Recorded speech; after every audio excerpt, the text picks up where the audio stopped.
नमस्कार, स्वागत है आपका हमारा शहर में और आपके साथ मैं हूं दीपक व्यास। भाजपा प्रदेश कार्य समिति की बैठक चल रही है, लाडू में चल रही है ये 2 दिवसीय बैठक। भाजपा प्रदेश अध्यक्ष सीपी जोशी मौजूद हैं, प्रभारी अरुण सिंह, महामंत्री चंद्रशेखर भी इसमें मौजूद रहे हैं। भाजपा के पदाधिकारियों ने पहले दिन कई मुद्दों को लेकर मंथन किया है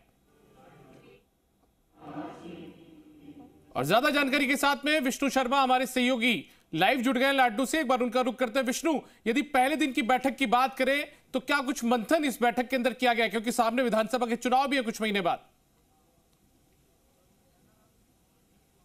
बिल्कुल दीपक, मैं आपको बता दूं कि यहाँ 2 दिवसीय बैठक कार्य समिति की बैठक बीजेपी की शुरू हुई है। उसमें आज पहले दिन प्रदेश पदाधिकारियों की बैठक हुई है।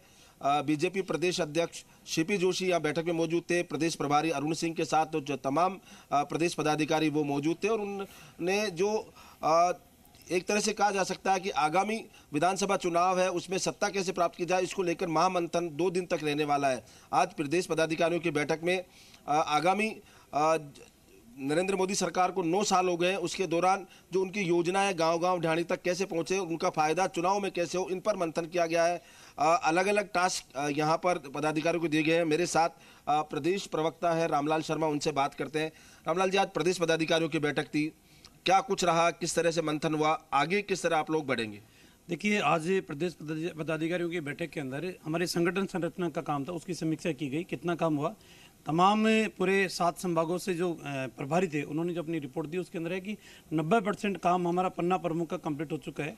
आगामी दिनों के अंदर किस तरीके से देश के प्रधानमंत्री नरेंद्र मोदी जी के नेतृत्व में 9 साल कंप्लीट कर रही है, 9 साल की कार्यक्रमों को किस तरीके से हम नीचे तक लेके जाएंगे। हमारे संसदीय क्षेत्रों के अंदर सम्मेलन आयोजित किए जाएंगे, हमारे लाभार्थियों के सम्मेलन आयोजित किए जाएंगे, हमारा जनसंपर्क का महाअभियान होगा जिसमें संपूर्ण कार्यकर्ता घर घर जाके और संपर्क करके मोदी जी की सरकार की उपलब्धियों को बताने का काम करेंगे। और आगामी दिनों के अंदर एक चर्चा इस बात की भी प्रदेश पदाधिकारी बैठक के अंदर हुई है कि राजस्थान की सरकार, आज राजस्थान के अंदर ये सरकार हर मामले में नंबर 1 पहुँच चुकी है। भ्रष्टाचार के मामले में नंबर 1 पहुंच चुकी है। ये आरोप हम नहीं लगा रहे, अब तो आरोप इनके खुद के नेता भी लगाने लगे। आज बिगड़ती हुई कानून व्यवस्था नंबर 1 राजस्थान आ चुका है। मासूम बच्चों के साथ दरिंदगी, महिलाओं के ऊपर अत्याचार, अनुसूचित जाति जनजाति के ऊपर अत्याचार।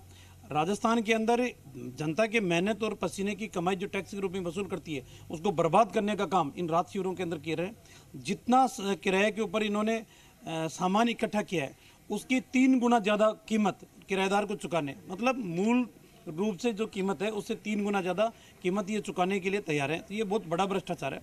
मेन यही है कि बिजली के बिलों का बड़ा मुद्दा है राजस्थान के अंदर। जिस तरीके से इन्होंने वादा इस बात का किया था कि हमारी सरकार अगर कांग्रेस की बन गई 2018 में तो 1 पैसा की बिजली की दरों में बढ़ोतरी नहीं करेंगे। 7 बार पैसे बढ़ा चुके और अब की बार बिजली के तारों में करंट कम है और बिजली के बिलों के अंदर करंट ज्यादा आ रहा है। रामलाल जी, कांग्रेस सरकार को कोसने के बजाय, आरोप लगाने के बजाय बीजेपी किस तरह का रोड मैप लेके क्या आगे किस तरह से बढ़ रही है? हमने पहले भी राजस्थान की जनता के लिए लोक कल्याणकारी योजनाएं लेकर आए थे। ये पहली योजना हमारी थी जो भामाशाह स्वास्थ्य बीमा योजना, 3 लाख रुपए तक का फ्री में इलाज हमने किया था। स्टेट रोडों के ऊपर टोल फ्री हमने किया था, उसको बंद करने का काम किया। मुख्यमंत्री दुग्ध योजना हमने शुरू की थी, उस योजना को भी इन्होंने बंद करने का काम किया। अन्नपूर्णा रसोई योजना हमने थी गरीब व्यक्तियों को भोजन उपलब्ध कराने की, उस योजना को भी इन्होंने बंद किया। अब इन्होंने इंदिरा गांधी के नाम से चालू किया। तो हमारी लोक कल्याणकारी योजनाओं को सरकार ने बंद करने का काम किया है और राजस्थान की जनता के हितों के आधार के ऊपर, उनकी भावनाओं के आधार पर शासन के तंत्र का संचालन नहीं करे। इनके विधायक जायज नाजायज मांगे मुख्यमंत्री के ऊपर दबाव डाल के करवाने का काम किया है। भ्रष्टाचार के आखंड में डूबी हुई सरकार, बजरी माफिया, खनन माफिया, दारू माफिया, उनको पनपाने का काम किया। जिस तरीके की गैंगवार की घटनाएं राजस्थान के अंदर हुई है वो हम सबको शर्मसार करने वाली है। आज भी फिरौती के नाम के ऊपर पैसे वसूल करने का काम चल रहा है। पुलिस का, सरकार का, कानून का कोई डर उनके मन मस्तिष्क के अंदर नहीं है। बिल्कुल दीपक, आपने देखा कि यहाँ मंथन किया गया है, जो कांग्रेस सरकार की विफलताएं हैं उनको लेकर किस तरह से लोगों के बीच में जाया जाएगा। उसके अलावा प्रदेश में जो आगामी नरेंद्र मोदी सरकार के 9 साल हो गए हैं, उनकी जो योजनाएं हैं उनको किस तरह गाँव और ढाणी तक ले जाया जाएगा ताकि उसका फायदा यहाँ मिल सके। यहाँ लगातार इन पर बातचीत की गई, लेकिन अब जब बातचीत ये की जा रही है कि न केवल कांग्रेस सरकार को कोसने के बजाय बीजेपी सरकार की क्या लक्ष्य और क्या टारगेट रहने वाले हैं उनको लेकर फिलहाल जो केंद्र की नरेंद्र मोदी सरकार है उनके जो काम है उन पर ये डिपेंड है कि किस तरह से उन कामों को तक वहां पर पहुंचाया जा सके। जी दीपक। विष्णु, आज के दिन प्रदेश पदाधिकारियों की बैठक जो पहले दिन हुई उसमें तो ये तमाम चीजें, चाहे वो मोदी सरकार की योजनाओं को जनता तक पहुंचाने की बात हो या फिर राजस्थान की कांग्रेस सरकार को कोसने की बात हो, इस पर मंथन कर लिया गया। यदि कल दूसरे दिन की बात करें तो प्रदेश कार्य समिति की बैठक होनी है, तो ऐसे में कौन कौन लोग इसमें शामिल होंगे और खासतौर पर इसमें क्या कुछ जो प्रस्ताव है वो रखे जाएंगे? बिल्कुल, कल प्रदेश कार्य समिति की बैठक है वो सुबह 10:30 बजे बाद शुरू होगी और उसमें करीब 400 से ज़्यादा यहाँ पर जो डेलीगेट्स है वो रहने वाले हैं।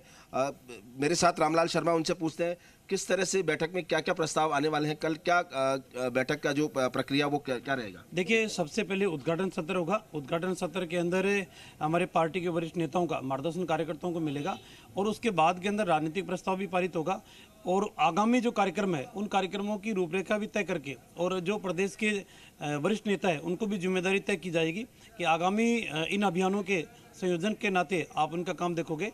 और मैं इतना जरूर कह दूं कि 9 साल जो मोदी जी की सरकार की उपलब्धि है उनको जन जन तक पहुंचाने का काम हम करेंगे और अनेकों कार्यक्रमों के माध्यम से हमारे जो लोकसभा के संसदीय क्षेत्र है उसके सम्मेलन अलग से होंगे, लाभार्थियों के सम्मेलन अलग से होंगे, जनसंपर्क का अभियान अलग से होगा, हमारी सोशल मीडिया की टीमों के भी संवाद के कार्यक्रम स्थापित होंगे।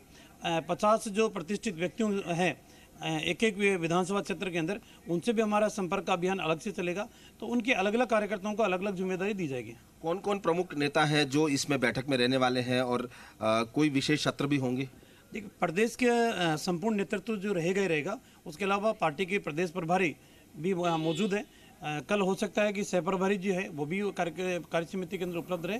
बाकी शेष जो हमारे जिलाध्यक्ष है, हमारे जिले के जो प्रभारी हैं और हमारे राष्ट्रीय कार्य समिति के जो सदस्य हैं, मोर्चों की राष्ट्रीय समिति के जो पदाधिकारी हैं, वो तमाम जो एक कैडर जो हमारा बना हुआ है प्रदेश कार्य समिति का, वो तमाम लोग रहेंगे। जी बिल्कुल दीपक, प्रदेश जो कार्य समिति है उसका कैडर यहाँ बना हुआ है। मेरे साथ मदन लाल दिलावर भी हैं, उनसे बात करते हैं।